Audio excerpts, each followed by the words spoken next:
Looks like a violin. Seems kind of like it seems like a string. Yeah. So I feel like there's like something that you can like, you know, play. And then maybe those things over here you can like makes this ding ding. My first impressions of that instrument are it sort of looks like it's got a violin bow, so it will make a noise, I think, like a violin.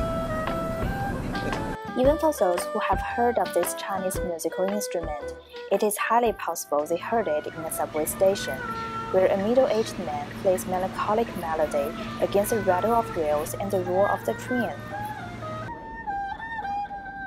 It could be the most remote thing people associate with something elegant or graceful, but it can be really cool.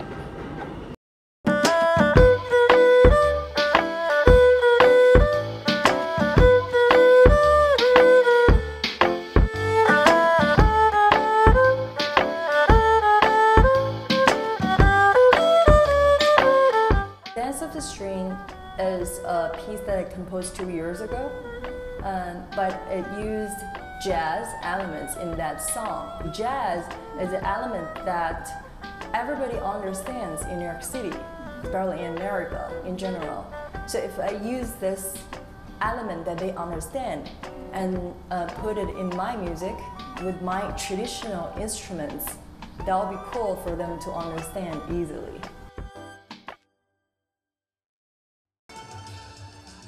Some Westerners compare it to guitar because it is usually regarded as a street art, running erhu from underground to above ground. This is something Fei Fei has kept doing ever since she came to New York 5 years ago. Some of them said, "Oh, I've never seen this instrument before." And some of them know this instrument but have very less knowledge about it, and they will say, "Wow, I have never known that this kind of instrument has this sound. It's so touching and it's so moving. It has touched my heart." And some of them also say, "Oh, I have a couple of pieces that I composed for other instruments. Maybe you can try to play it with your instrument." As a 20-something Chinese artist first coming to New York, carrying a musical instrument that most people don't know, she was brave enough to take up the challenges.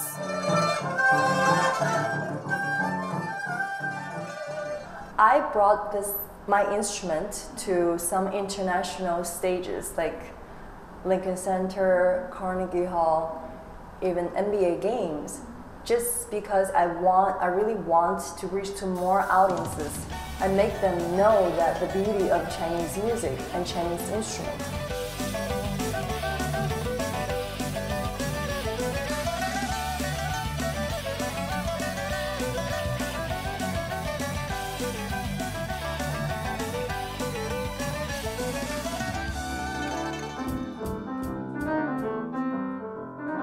Fei Fei finds her kindred spirit in the city. She is now working with her music partners, P-pop artist Shen Jiaju and composer Zhong Li, to try to adapt some world music genre into traditional Chinese musical instrument. While they were practicing, some beautiful blues chords flew into the air in the studio with every movement of bow and every pluck of string.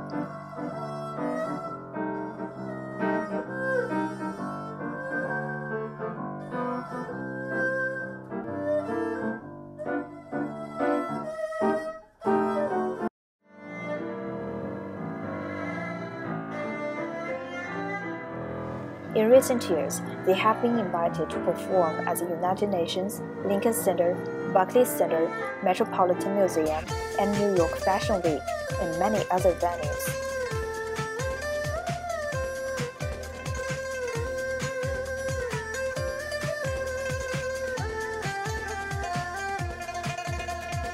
And have won many applauses. I hope that someday that the Chinese instrument, Chinese music, can be part of the mainstream in the music industry, just like African American music and also pop music and Latino music.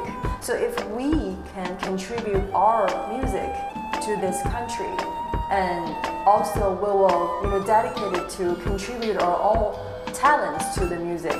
So as time passed by, I hope someday that Chinese instrument and Chinese music can be part of the mainstream in America, as part of the American music.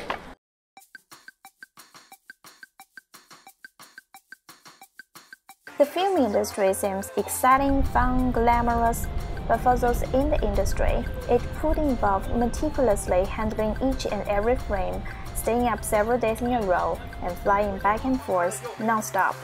And you have to get ready to go broke. Hufan and his friends, though, decide to leave this hard mode anyway. Film to me, I think is a very important way of life for me. Because me, like human as a social animal, we need to like work with each other. I think the collaboration model in film industry is very exciting. We work very closely to each other, from project to project, and we're really like creating something. For He and his friends, making films has never been about money. It is about dream.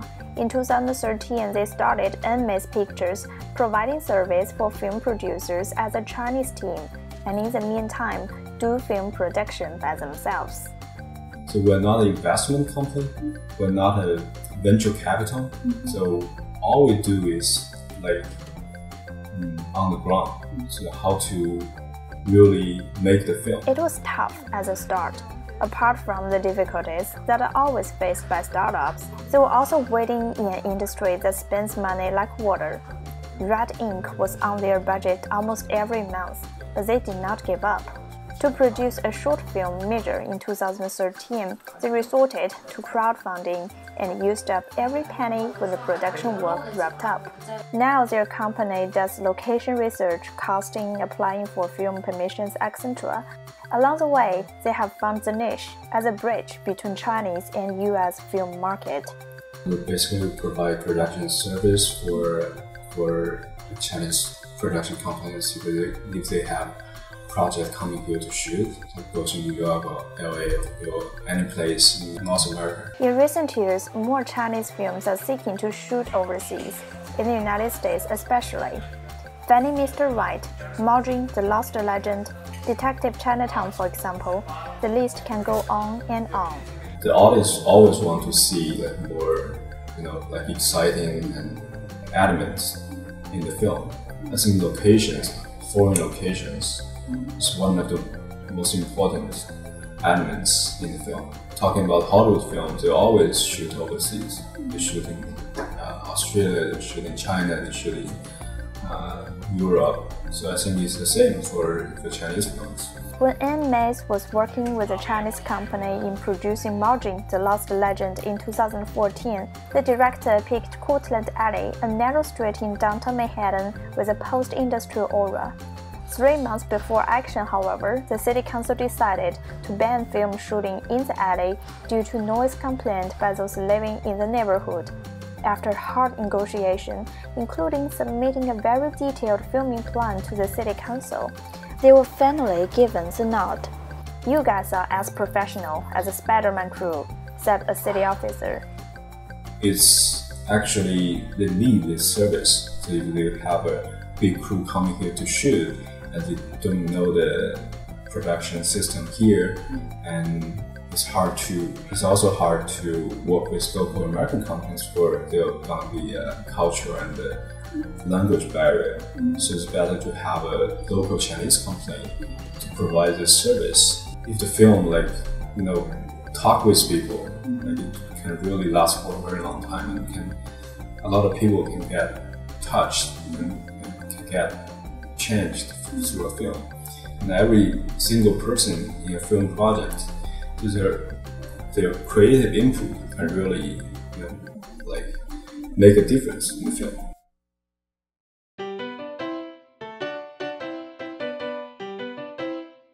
Jianbing has always been like one of my favorite street food because I grew up in Beijing, and it's just the most common street food, I feel like, and I just realized there's no one doing this food in Manhattan, the city.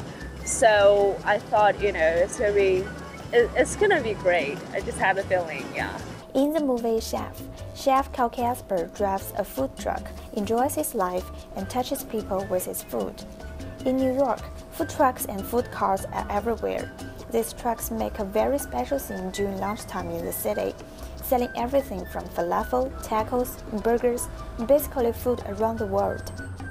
Starting from October last year, a yellow food truck named Flying Pig has also joined the ranks, feeding New Yorkers with something they have rarely seen before, Chinese jianbing. Yolanda is a co-owner of the food truck. She is doing one thing, and she is doing it well. Spreading the batter and cracking necks deftly, she is introducing this Chinese street food to people halfway across the globe. It is not that New York has never seen jianbing before. There are jianbing stands in Chinatown and in Flushing actually, but the food has never really entered the life of American people, like the way tacos or pizza does. I actually went back to China with my partner, and we were just looking for different jianbing, and we're trying to find, the best fit for New York City. In the movie, Chef Carl Casper's son uses Twitter to tell people where his truck is gonna be. People would line up for it. Flying Pig is doing the similar thing, posting their location on WeChat, which is for Chinese customers mostly, and also on Instagram.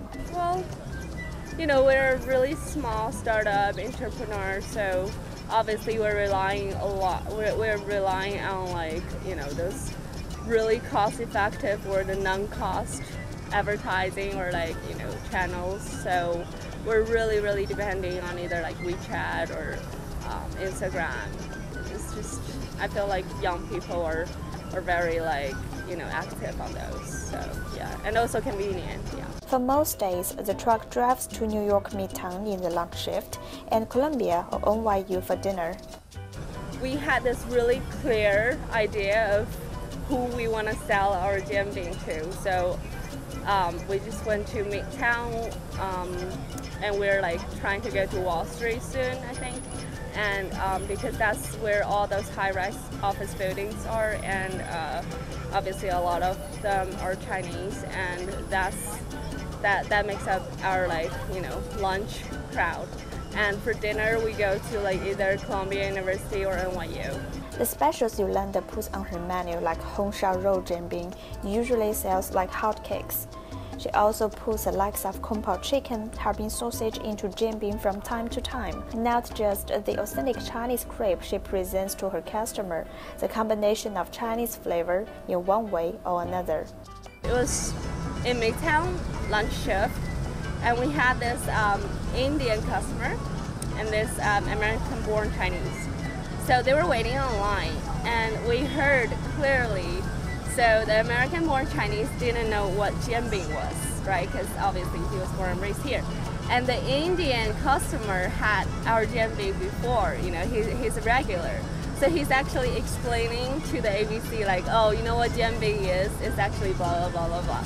And that just totally made my day. It was just, this is awesome. So I feel just, the spirit and just letting more people know about our culture is just amazing. Yeah. The truck sells about 200 jianbings every day. While Yolanda is devoted to run her current business well, she eyes about the future of the food. I hope it can be everywhere, and even Europe, Asia, and we'll see.